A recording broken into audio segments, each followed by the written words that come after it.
Welcome to the Tanina Rose and Maggie Rose show. Our next guest is Karen Larochell. Can you introduce yourself? And Josh, Karen Larochell. And I actually brought a friend. So this is Lucy, the dog, four-legged friend of mine. And she loves to hear Tanina sing in the morning. So when we have Tanina's voice on in the morning, her head turns like this. Oh, yeah. We were just talking about dogs. Do you remember, Tanina? Oh, when was that? Was that that seemed to be not too long ago? The dogs are important. They have a strong loyalty medicine. They do. They care very much for us two-leggeds because, well, we're just a big walking water ball of emotions. Shkacha, dog, shkacha. What's his dog? What's his name again? What's your name there, little Her guy? name's Lucy. Oh, hello, Lucy. My job. So I'm the kind of principal who travels around to all of the schools. So I get to go to Colletcombe and Mount Currie and Pemberton and Whistler and Squamish and out to Brackendale and all the places around the Sea to Sky where all of you kids are in school. Who are your favorite people in your life? Well, we met Lucy. We know she's your favorite person. She's my important person. And I have a son who lives in Montreal who I like that we have Zoom and FaceTime now, because then I still feel like I see him. And his name is Christopher. Mm-hmm. I have a two-spirited child who is now in spirit, actually. And so she would be age 31 now if she was here. And I have my parents in Vancouver, and I have 4 siblings. So that's what I love about my family is.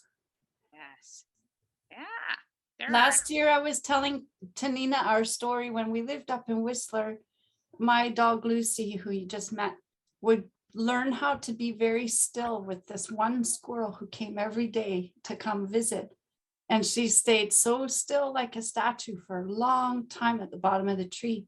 And the squirrel on 3 different days came down the tree with a pine cone in its mouth, really big pine cone. Squirrel's this big and the pine cone sticks out like that in the squirrel's mouth, come down the tree and put it right in front of her like this, like a gift.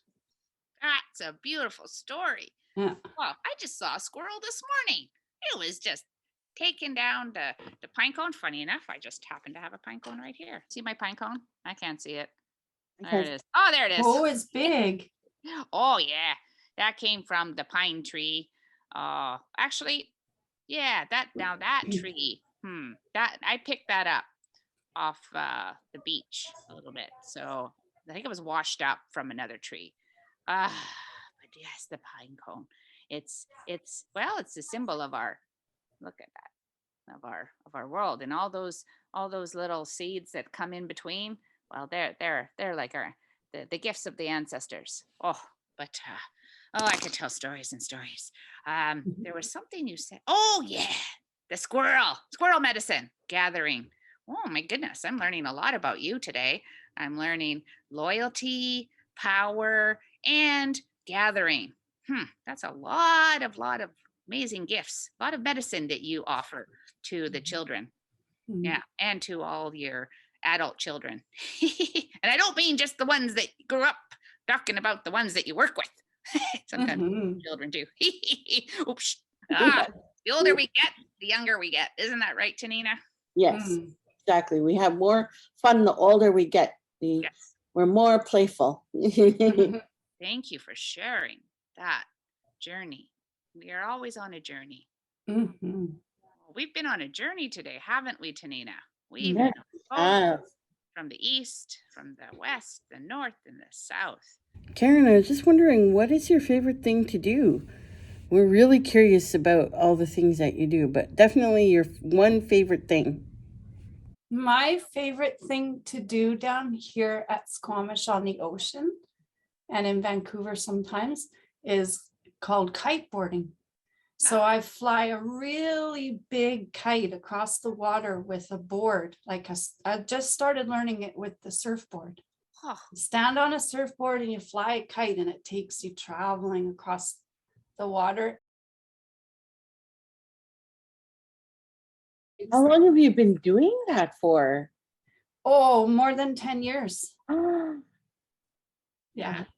That's something. I've seen those kite surfers out on the water, way out there. Oh my goodness, when it gets windy, they fly. Do you fly? Not like some of those people do.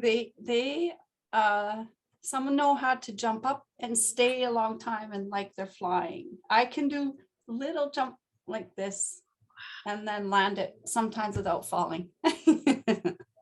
So if there's children, I know they will be watching this. What advice do you have for them if they want to do that? You have to take lessons so that you learn the safety. Ah, But a very beautiful thing to do is to just come down and see it happening here in Squamish. It's incredible. It looks like a whole bunch of butterflies, giant butterflies are sitting on the land. Butterfly, Pesheet. Butterfly, Pesheet. And then they all of a sudden take off. It's really beautiful. And it's all powered by the wind. Mhm. that's amazing. So That's now, a beautiful- okay, just so I have it straight in my Maggie Rose brain, you're on a board on the ocean Mhm. with a kite in the sky, and so you're surfing and you're flying the wind. Is that right? Kind of like if you could drive your own boat to water ski. It's a little bit, so you have a harness around your waist that helps you hold on to the kite. And you just have a little bar like this, kind of like, I don't know, do pilots drive small movements like that? Maybe. So you just go like this and you go that way and you go that way. And if you want to stop, you just stop like this. And the wind empties out of the kite and you could stop if you want. So you could learn how to be safe. Oh my goodness. Yeah. So goodness gracious. So you have to have someone teach you that. Yes. That's now I think my bones are a little just too soft for that type, but I could see a lot of children wanting to do that. Wow. And then they would have to learn and probably learn how to swim too. Swimming's important. It's a good idea. You must have strong arms. Well, no, the day I saw it one day and said, I have to do that. It's very strange how when you get a dream, there are a lot of people who tell you, you won't be able to. It'll be too hard. Do you ever find that, Tanina? And Yeah. some people say to you, oh, however are you going to do that? You won't be able to do that. And I felt discouraged, but I thought, no, they couldn't be right. I can do this. And when I learned, it turns out you don't have to be strong. I've never done anything had to do with wind before. I've never sailed a sailboat or learned how. And so they teach you, and literally it's like you make one small movement this way, the kite fills up with air on that side. So it pulls you that way. And if you want to slow down, you come up and let some air out. If you want to stop, then you go like this and empty the air and you're not going anywhere. And then if you want to go this way, you bring it slowly down. If you go way down, you go too fast and then you're out of control, and you learn how to control. Oh. So that's an incredible teaching that we learn. Well, I mean, Tanina and our ancestors, well, the wind was our guide.